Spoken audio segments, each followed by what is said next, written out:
Hi.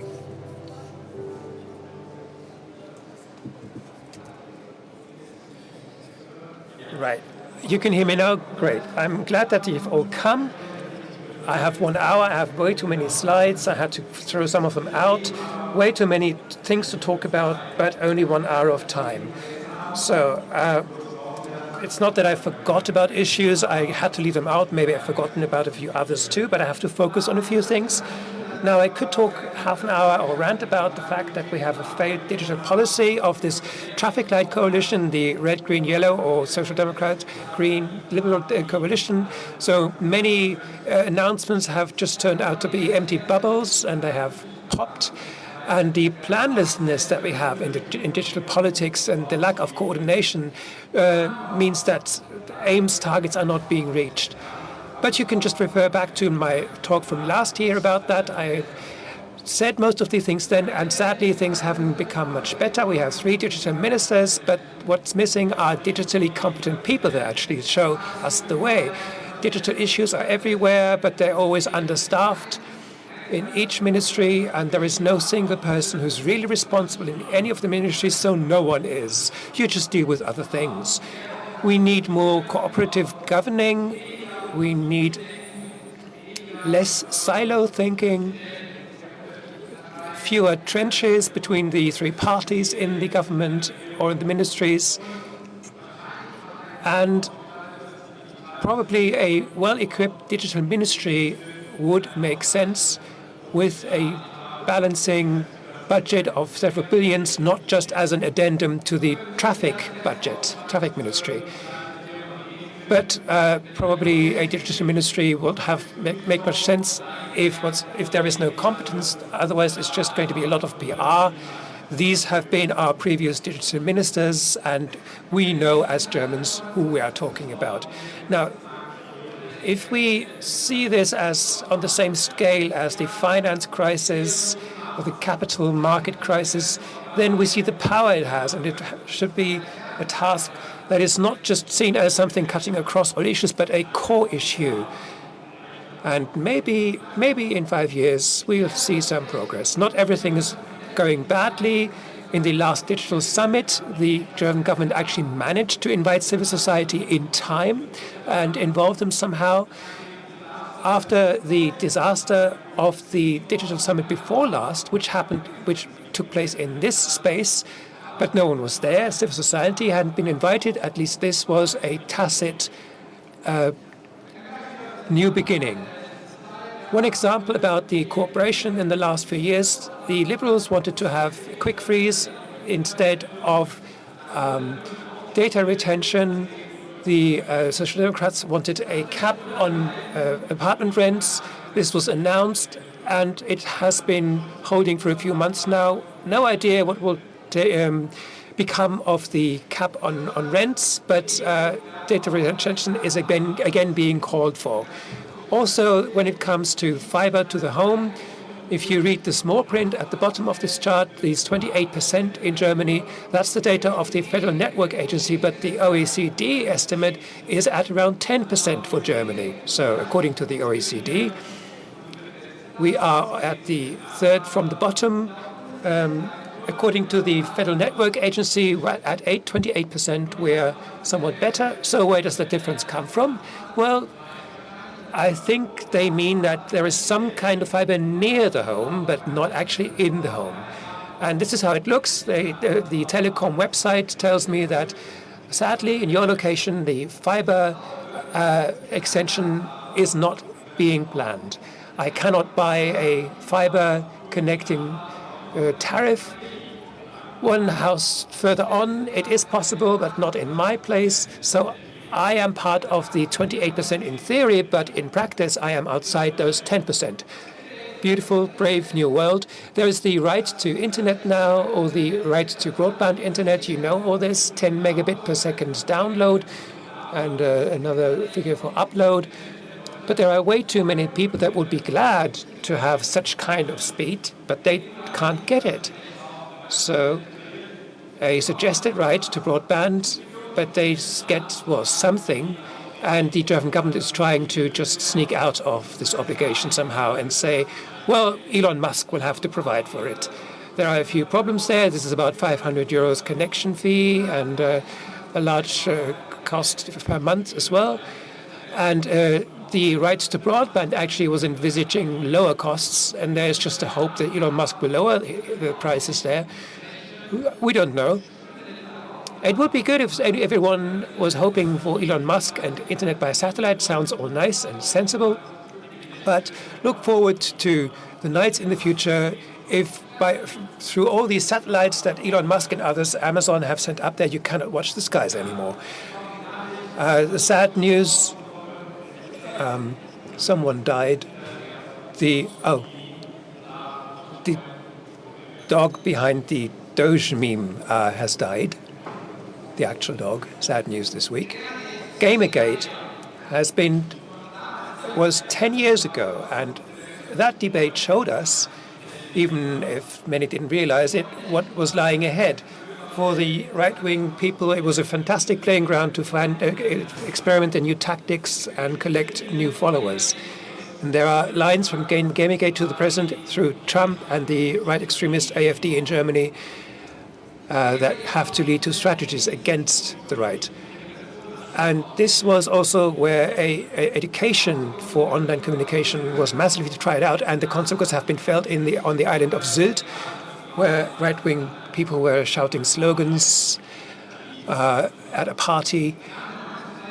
And in the name of freedom of speech, the freedom of speech of people with a different opinion is restricted, and that is a massive threat to our democracy. So it is a very important cause for us to have those that do stand up on the stages and have to face all the hatred, to support them and show them that we are behind them.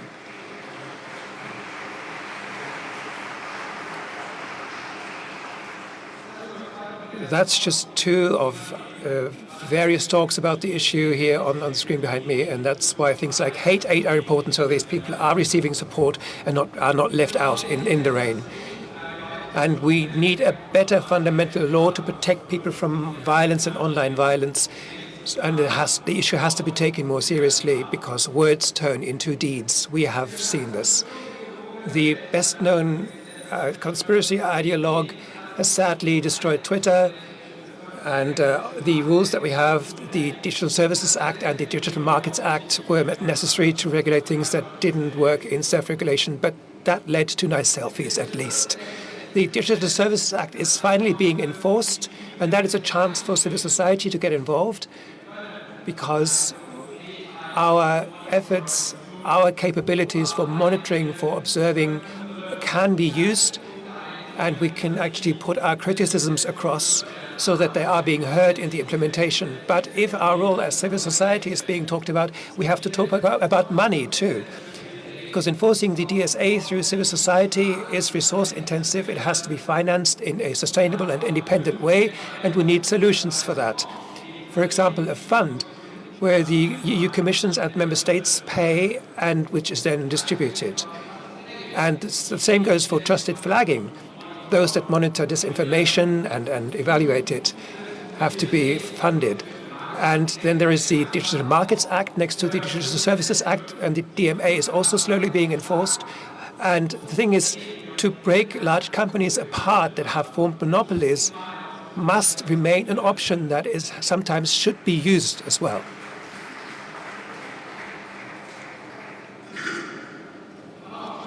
But what's also interesting is that the EU is now searching whistleblowers from big tech and says that it wants them. So if you work in such a field, if you see something, this is where you can report. There is more on this at 10 o'clock with a member of the EU Commission in the Enforcement Department. He will be talking with me about the implementation and enforcement of all this. And of course, in many other talks in the coming 3 days. On the national level, the German government has finally managed to agree on an implementation. It took a bit longer, so we had a regulation holiday in between. But there are a few unanswered questions. How are the committees going to be staffed? Is there going to be financial support and things like that? The Federal Network Agency has won the race to be the authority responsible for the implementation, but the question remains who is actually going to be affected. We, the blogs that we write with our comments, is it just about companies that are active somewhere? Is it just the larger commercial websites? We don't know. And we need more answers from the Federal Network Agency because there's a lot of legal uncertainty still left. But also interesting, Bonn, the previous federal capital, is going to be the digital regulation capital because several authorities that are going to be responsible are located there, so they can form their working groups somewhat more easily than in other areas. And the DSA also affects AI platforms, which, when the AI Act comes into force, will have to follow rules in addition to the DSA and so on. So unacceptably risky applications might be banned. In 2 years, there's going to be a labeling obligation for AI. We know that the bad actors won't oblige, but it's going to be a race of regulation and circumvention. But this is still important. We have these rules and the labeling obligation that will raise the responsibilities at the platform level, which is going to be better than self-regulation. This is going to apply also to calls from a call center. If a generative AI is going to talk with us for hours on end until we realize that we are talking to an AI. But who has the competency and who is responsible for enforcing the AI Act? This is still unsolved. A joke is that Zalando, Germany's largest shopping platform, is going to be regulated by the ordinance administration in the Berlin district of Kreuzberg. They, of course, don't have the necessary staff, so it will be important to have a national competence center for AI that exists at the EU level, so there is expertise that could be bundled there. It could be borrowed to other administrative or government departments at the national level, and the AI experts would then come and help, instead of us hoping to quickly build a certain amount of competence everywhere. There is not enough people around to take these positions. So to concentrate competency actually makes sense in this instance. The AI Act is gone, but it has to be implemented. And there are many other things that in the implementation and enforcements will have to be looked at. Algorithm Watch has compiled a long list, but mostly the best regulation will only work if there are good laws. Whether we have those is not quite clear yet. If there is the will to enforce them, whether we have that, we don't know yet. Whether there's enough resources with qualified personnel, well, sadly still somewhat unclear. And the idea still is that liability questions are quite unclear too. At the moment, consumers have to prove that an AI system is faulty. How should that work? It makes more sense to lay the burden of proof on the platforms. Google has this excuse, the generative AI, and Google told someone to put some glue into a pizza. Now, this is a kind of mistake that Google says is according to very strange prompting, and these examples, they said, would be used to improve their product. Well, that we will have to see whether the progress will be made. No progress regarding face recognition. The German government has promised to limit this at the implementation, but we'll see if this is just going to be an unkept promise or whether an actual ban on face recognition will be around. The bets are on. I'll bet against it. I could talk a lot about deepfakes. It was overestimated in the current election campaigns, but this, of course, is going to be used by everyone for their personal advantage to improve their chances. What is more dangerous is deepfakes for women, or that are made on women, and the most influential woman on the planet even cannot fight back, and that is a problem that has to be solved urgently.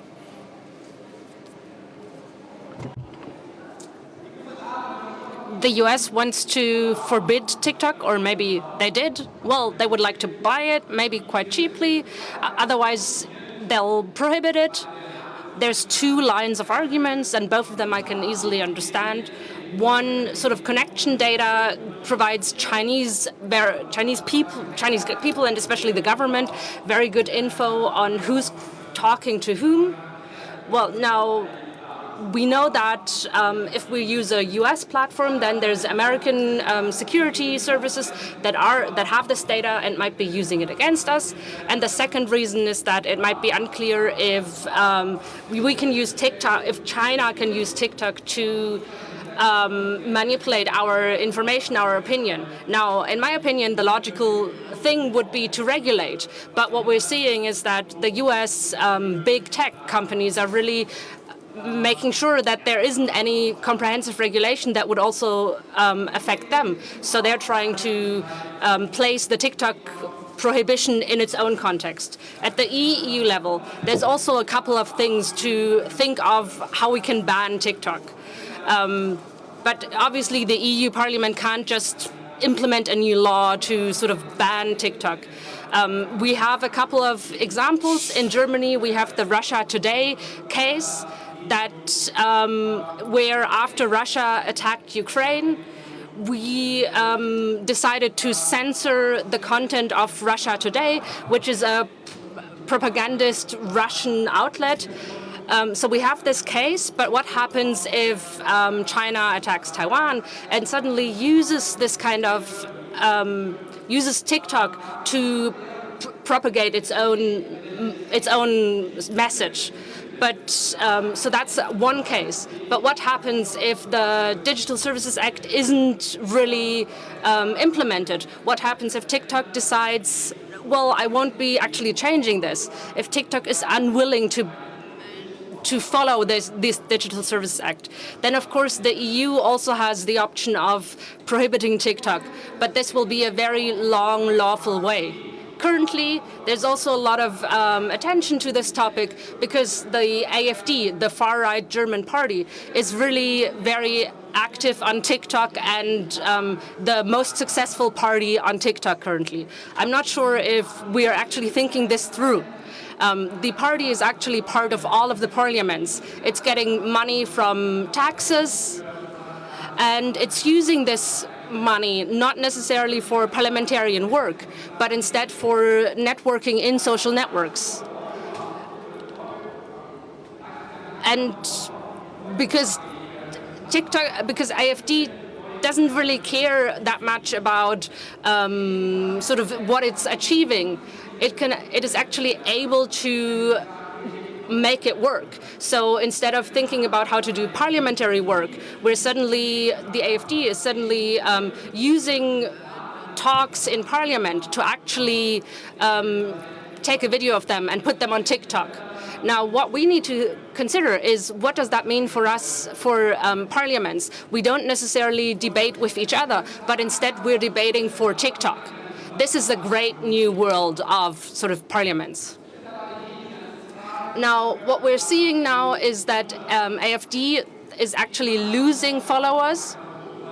I'm assuming that it's not happening like this, but we know that TikTok actually uses some strategies for information control. Now, some of these, some content is just sort of banned or shadow banned oftentimes. A couple of years ago, we knew that people who had some physical disabilities weren't promoted the same way because they didn't fit this great sort of blinking world that TikTok wanted to promote.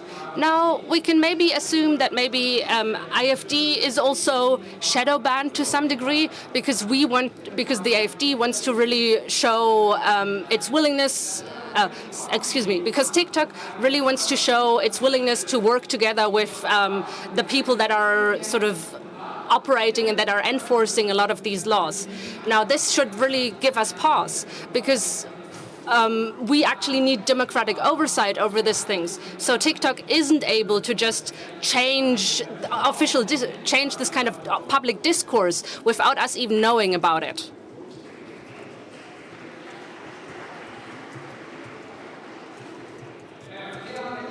So far-right politicians really have a couple of advantages. Polarizing content really gets a lot of reactions, a lot of content. So they really get a lot of algorithmic boosts because of that. But in addition to that, there's also a lot of push from sort of people that are sharing everything.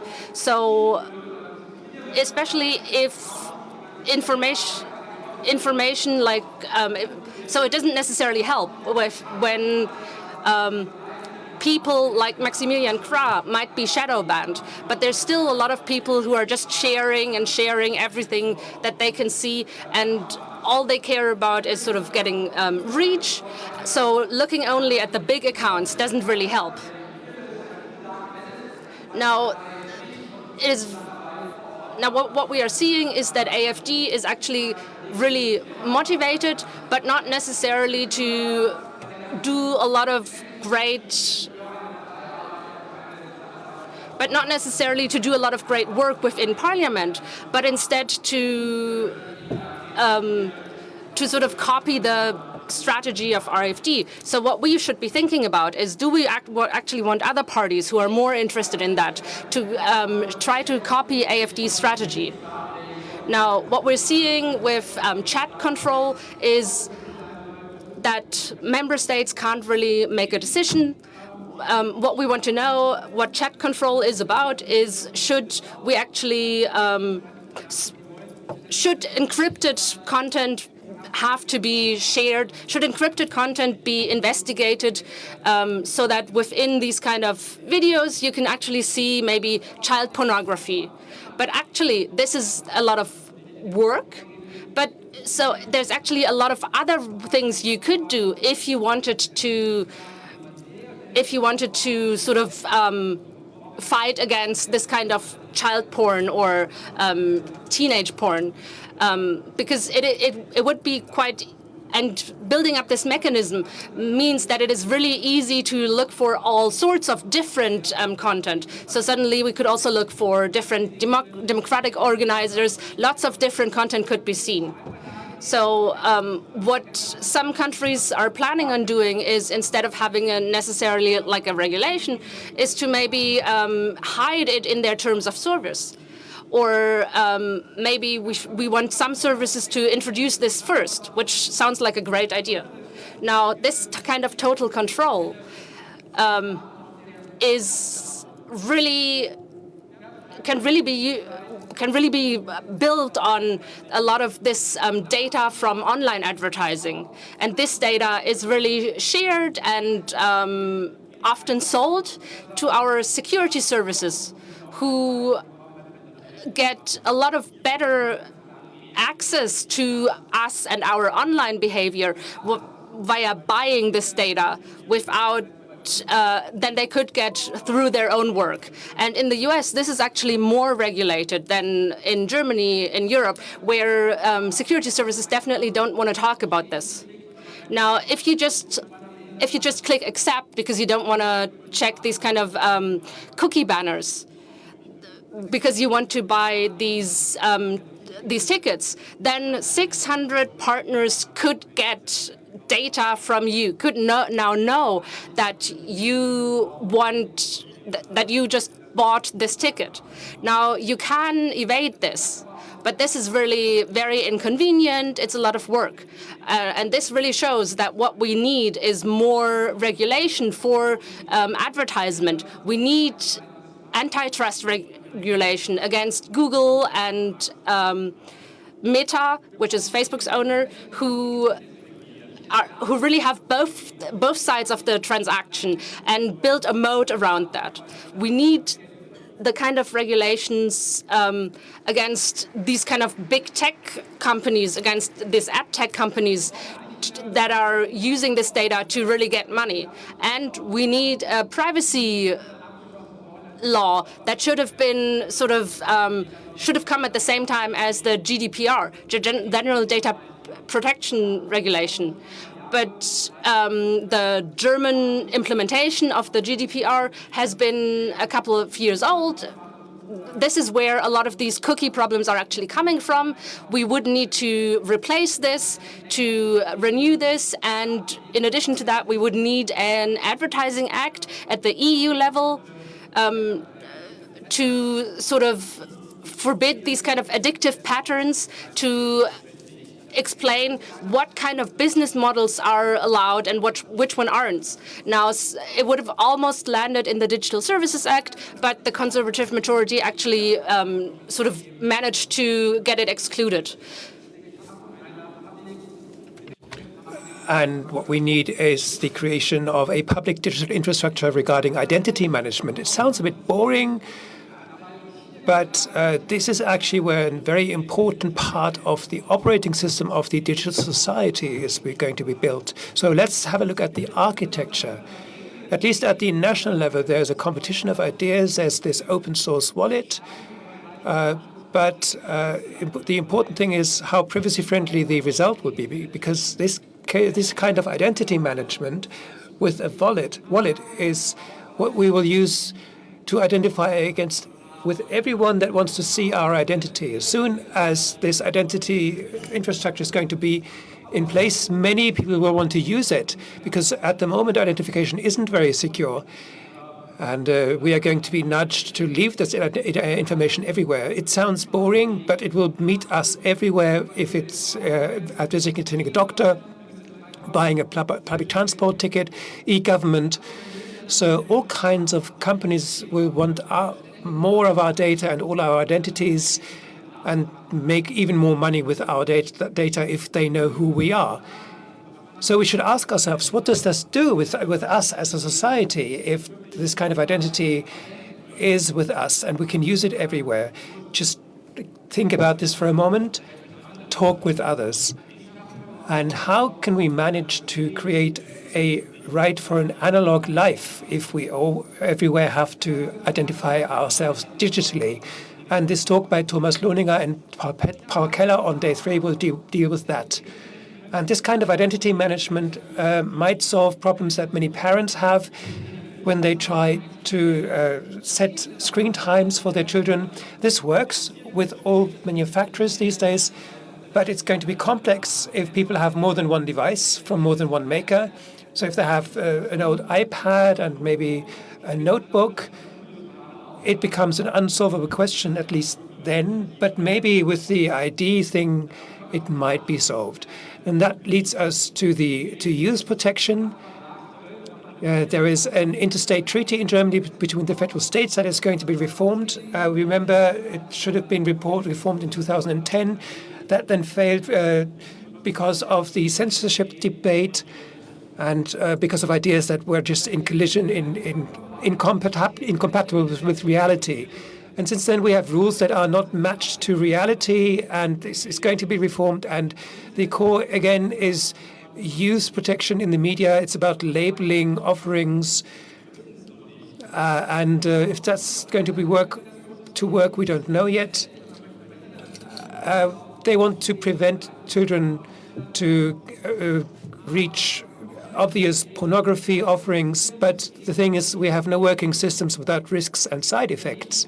There are companies that sell hope, and that offer solutions that infringe on the rights of others by using biometric face data.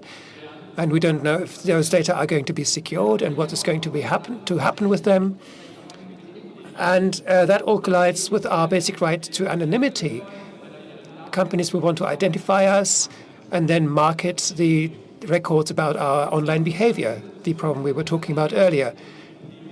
Then there was this issue with the media minister from the state of North Rhine-Westphalia. There is an online debate that you can take part in. You can get in an exchange about what works and what doesn't work, because everyone wants working youth protections, but we don't want these protections to unnecessarily limit other fundamental rights. And the rights of children and minors are supposed to be protected just as much, of course. And at the Second Republica, as much as 16 years ago, we had someone from the public broadcasters and discussed about outsourcing, open sourcing more stuff. Because if you would rethink public broadcasting these days, then public infrastructures such as communicative and open infrastructures would be at the top of the agenda, not just diversity of opinion.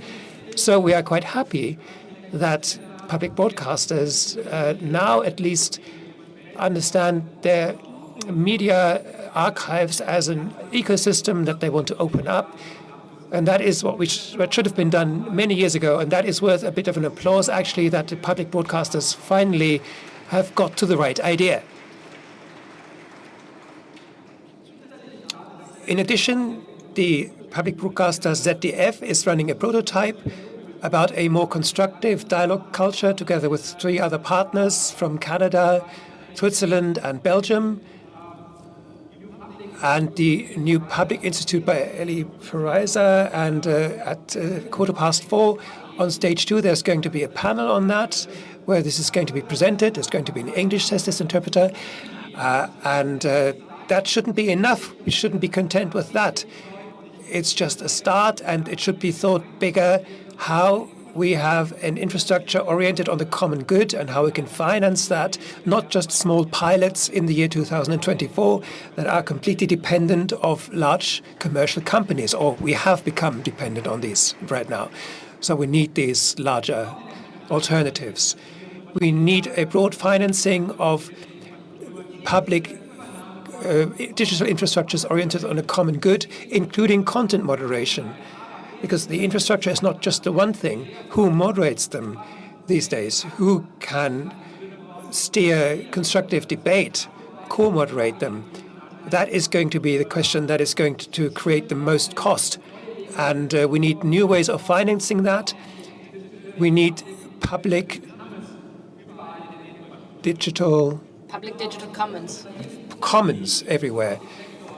So the public sector has to move to open source and open data with a time plan. We always say open source is important. It even is in the manifesto of the Conservatives. But in practice, the money all goes to Microsoft, and open source is, well, if someone likes it, coincidentally, we will have it. Otherwise, it's going to go to the usual suspects. So more public money, public code, please. The digital civil society is growing. And that is a good thing. Since the first Republica, when most of the activists could fit into one room, a lot has happened. There's a new organization, new structures that are becoming more professional. And that is massively important because the industrial lobby is massive and they have the funds. So the engagement at the civil society level cannot just be voluntarily based. And there's a lot of debates that you have to observe. The digital rights perspective is becoming more and more important in all kinds of debates, but the biggest challenge is always money. These infrastructures have to be financed to be able to make their work, to do their work. Fortunately, there are more donations than ever for digital engagement. But compared to other parts of civil society, it's still a very small slice of the cake, but at least it's a cake that is growing, whereas in other areas it is shrinking. For example, European digital rights. They turned 20 last year, and they are the umbrella where all the institutions, where all the NGOs from the civil society come together, and they are effective at the Brussels level too. What many people don't know, while George Soros has become the object of hate, without him, there will be a much smaller digital rights community because his institution was the only one where you could ask for funding for a long time. Now, this is now going to be torn down, sadly, because there is a generational change which wants to focus on democracy at the local level and not spend too much money on democracy elsewhere. So some NGOs are having a problem. Epicenter.works from Austria, who do great work, have a hole of 200,000 euros in their financing because of that. But we have new actors, such as the Mercator Foundation, that have come into the scene, and they have their own programs supporting civil society. But that's not enough by far, because too much money is still coming from a single source, and too much concentration is happening. And that's not good for a sustainable development. On Wednesday, we will talk about a study by the Mercator Foundation about the challenges that civil society is facing. And it will be good if more foundations with more money would be joining that. and support is important by so many more people. And one of the people in that panel is now going to continue this interpretation. We've been saying it for years. Journalism needs to be for not for profit, for public good. Otherwise, there will be a lot of for-profit media. At netzpolitik.org, for instance, we looked into what we can write about. We decided to look into sort of protecting people, protecting users of things. Others, some people have a very local sort of just have a very local reason, and the non-profit laws are actually quite strict. Some right-wing actually have a really cancel strategy against these kinds of non-profit organizations. And let's imagine a time where more and more of these financial authorities are actually taken over by AfD, and what kind of power they will have to sort of grant and especially take away the non-profit status of these kind of projects that are really for the public good. And there will be a talk in the next couple of days about this. Now let's talk about Mastodon. Mastodon actually moved outside of Europe to get the non-profit status. This is a really bad sign that it's really important, and that German bureaucracy doesn't understand that we should actually make sure to get non-profit status easier. We have a similar problems with hackerspaces, because hackerspaces also aren't part of this kind of non-profit law. The C-Base, which is a big German hackerspace in Berlin, has actually seen the same problem, where a couple of years ago they lost their non-profit status because someone from the financial bureaucracy actually saw that they were playing Go, and playing Go isn't in line with their non-profit status, they decided. Now, in order to change this, all 16 lands really need to make a decision, and what we're seeing is that this is really a window that is closing, and we need to make it clear that you can actually be a non-profit while still doing political work, because we think that political work should really be part of a democracy and therefore should be able to be a non-profit, of course. We need to make it clear that a non-profit can also be engaged for other parties, for instance, to support other non-profit organizations, even if they might be outside of the original remit. So if I'm an animal rights organization, I can support an organization against the far right. We need these changes as fast as possible before individual länder have actually a far right government. Now that we need this is every sort of government party actually knows that we need these kind of changes. But that's not enough to provide this kind of security for people active in the non-profit space. There's a petition that you can support if you want to. Now, currently, it can be quite useful to actually do a strategic lawsuit against public participation. It's called sometimes slap-on. And now there is a new government-funded initiative that is supposed to support people and media that is doing journalism, and they're trying to be silenced.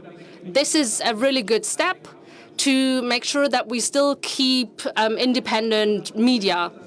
Now, happy birthday, the German Grundgesetz, the German basic law. It has improved a lot in the last couple of years. We have had that by introducing an IT basic law in there. those have been sort of granted to us. They're not actually printed in there, but they have still been granted to us. Now, when I was a kid, I bought the old version. You can still buy it. It's free. And yeah. It's also now possible, the whole basic law on one poster. You can look at it's 23,000 words. If you want to read it, you can print it. But it's really about us. If we can make it to 100 years of the basic law. Until a couple of years ago, we really thought it wouldn't be a problem. But 1 year in, we're looking into a turn to the right. We're looking at maybe it's not possible, maybe it's not obvious that there will be another 25 years of actual democracy and rule of law. Now, this is about please go vote at both sort of local and EU elections. EU elections are obviously coming up, but every vote really weakens sort of the Nazi rights and the Nazi elections. Now, yes, if you've had a bad school experience, going to vote in schools, which is usually the case in Germany, might be bad for you. But actually, there is an easy way for you to mail-in vote. So there's only like a very simple form.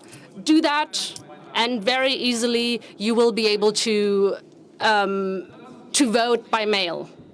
Otherwise, go to a protest. In the next weeks, there will be the opportunity to really show that a lot of people want to stop the right, want to defend democracy, and never give up. Vote for freedom, for democracy, for evidence-based policy, and for a really a society that is worth living. This year, I have left netzpolitik.org. After 20 years, I want to have more program, more space to do experiments.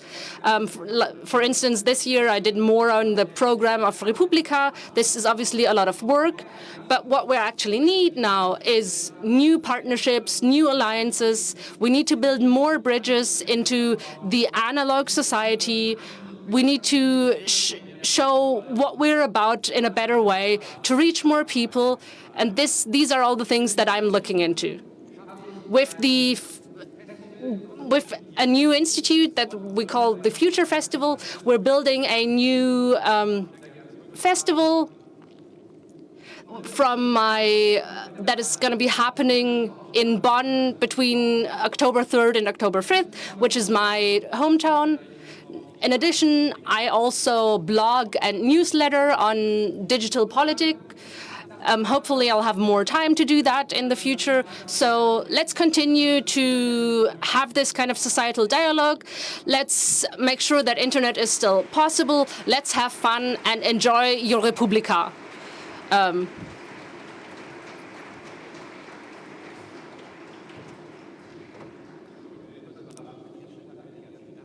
So I'm done earlier than I expected. So I'll be here in the next couple of days. I might look a little bit hurried because I might need to go from A to B quite quickly. Otherwise, enjoy the sun, be inspired. Goodbye.